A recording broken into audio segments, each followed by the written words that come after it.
This is a 40-year-old Yanagisawa 880 tenor saxophone that I bought used about 8 years ago, and then I played on it quite a bit. Notice it has lacquer. This is a 6-year-old Yanagisawa W02 tenor saxophone that I bought brand new and have played on quite a bit as well, probably the same or even less than the 880. Notice it does not have any lacquer, and this came that way from the factory. There is a debate in the saxophone community about whether or not the lacquer has an impact on how your saxophone plays. I can tell you for certain that it does, but not in the way you may think. Jay Metcalf here. I teach saxophone online to tens of thousands of students enrolled in BetterSax courses, and I'm the founder of the BetterSax line of saxophones and saxophone accessories that are designed for saxophonists by saxophonists. I also worked for many years as a saxophone repair technician, and here on YouTube, I love doing experiments with saxophone gear to help people with their purchasing decisions. If you are thinking about buying an unlacquered saxophone, you're going to want to watch this. I got some pretty surprising results and came to a somewhat unexpected conclusion. About 6 years ago, I wanted to get a new tenor sax. I had been mainly playing this well-worn Mark VI and liked how it looked kind of old. So I ordered this unlacquered Yanagisawa W02 tenor. And even though it's still relatively new, it looks pretty old, right? On gigs, guitar players will sometimes ask me how old my horn is, and then they don't believe me when I tell them. Now, some would say that they want an unlacquered saxophone because somehow it plays better than one with lacquer. That's certainly up for debate. I can tell you that we are frequently testing out instruments at the factory without any lacquer on them and then playing those same instruments with lacquer, and I have not noticed any difference in how they play that could be attributed to the lacquer or lack of lacquer. If lacquer makes a difference in how a saxophone plays, it's pretty minimal as far as I'm concerned. As I said before, I chose the unlacquered version of this horn for the looks. As you can see, it's developed a really nice patina, and that happened quite quickly.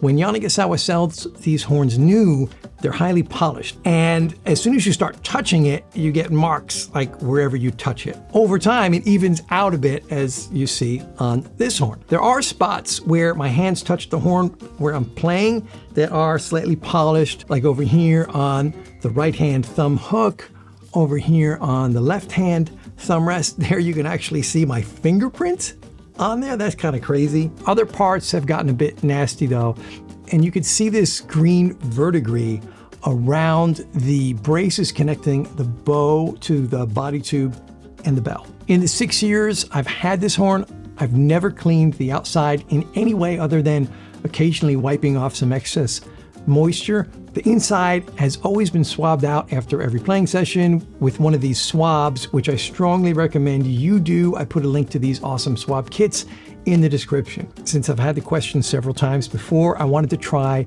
a few different methods to clean this horn up a bit. And I've got some unlacquered necks and ligatures to test this out on. And just my disclaimer, if you're not a repair technician and you don't really know how to remove the keys and put them back on so everything works correctly, this is the sort of job you might want to ask a professional to do. All right, I'm going to start with this KB sax neck. It's bronze. I'm just using a toothbrush and plain water here.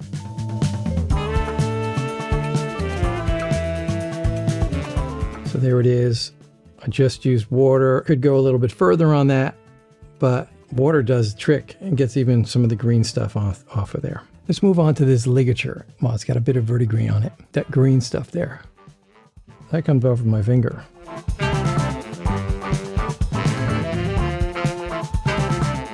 I mean, it took seconds. This ligature is a prototype made by Peter Yessen, my good friend who makes the G mezzo soprano saxophone, and these are going into production soon. This is going to be our BetterSax burn-in ligature. All right, now we have the original neck that came with that saxophone. I just want to do a little test up here where it's, you see how the patina is not like totally even? There's some spots. One of these things we've got to try is salt and lemon juice. This is just an experiment before we do it on the horn. See what happens. I'm going to apply that on this section here. Wow. Instantly, You can see what it's doing. Look at that. That was just a little bit of lemon juice mixed with salt, and that instantly cut through the patina, went straight down to the brass underneath. That's definitely not the look I was going for, but it would be interesting to see what happens to this. It's almost like if you could remove the patina a bit because you didn't like how it came out and then let it come back. Well, here it is, not 24 hours later, and it's interesting how that patina is kind of coming back really fast. I think you could do that salt and lemon juice treatment on certainly sections of a saxophone to remove the patina and have confidence that it's going to come back. One thing that's really important is going to be removing all of that lemon juice and salt, and you're going to have the horn completely disassembled if you're going to do that on the saxophone part. All right, I'm just going to remove the bell keys on this horn and then do a little bit of cleaning, trying to get rid of some of this green gunk on this.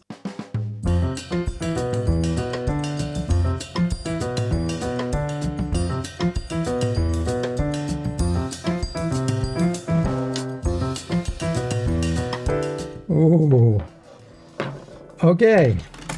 I'm just going to go in there with this microfiber cloth and some water.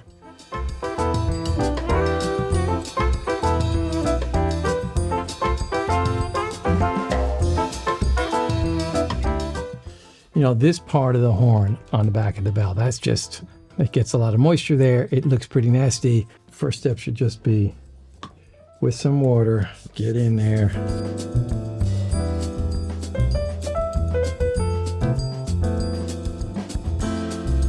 All right, so water gets most of this stuff off pretty easily, but there is spots where even going at it with a toothbrush with the water is not going to remove that green because it's just oxidized, it's too corroded. So once again, I'm going in there with the salt and lemon juice mixture.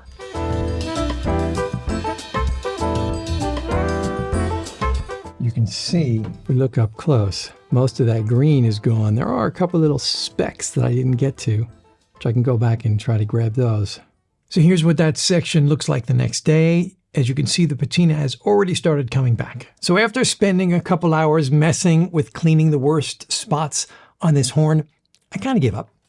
At first, there were some really bad green spots that I wanted to remove, but once I got those, I realized that to get rid of all the green, I would have to remove all the keys and just spend a lot of time scrubbing. I did clean up the dirtiest parts of the horn, and it's definitely an improvement, but I learned something in the process that I want to share with you. While an unlacquered saxophone does look quite cool, and it is an easy way to play on a brand new saxophone that looks vintage, there is definitely a reason why we typically put lacquer on saxophones. Not only do lacquered saxophones look great and shiny and new, but that lacquer protects the brass or bronze, as the case may be. This saxophone, which was played by the same person in the same climate, under the same conditions for about the same amount of time as this one, is not just looking older because of the unlacquered patina. The springs are much more rusty than on any of my other Yanagisawa saxophones, and I have several. The pivot screws and key rollers are much more prone to getting frozen due to corrosion. The keys have a layer of green scum on them that is just difficult to remove. I don't get that on a lacquered saxophone. Based on its condition, after only 6 years, it's clear that this saxophone will need more frequent maintenance than my others that are lacquered. When I want to clean a lacquered horn up, it's a much easier and faster process. I made a video where I did exactly that to a Yanagisawa alto that I've had for about 20 years now. I'll link it in the description if you're curious. So in conclusion, I don't think that the lacquer makes a noticeable difference to how a horn sounds or plays. It does affect the look of a saxophone more than anything. If you want that vintage look, then yes, an unlacquered saxophone is pretty cool, but there are some trade-offs. It's going to require a lot more effort to keep it clean. You're going to have a lot more rust and corrosion than on a lacquered saxophone. And you're going to get those green verdigris spots that aren't easy to remove. I still love this horn, and I'm glad I have it. I think it looks great. but I wanted to share my experience with you as a little PSA for what it's worth. Please let me know in the comments what you think, and if you want to see the process of me doing what we call a COA, or clean oil and adjust, on that Yanagisawa Alto I mentioned, watch this video next.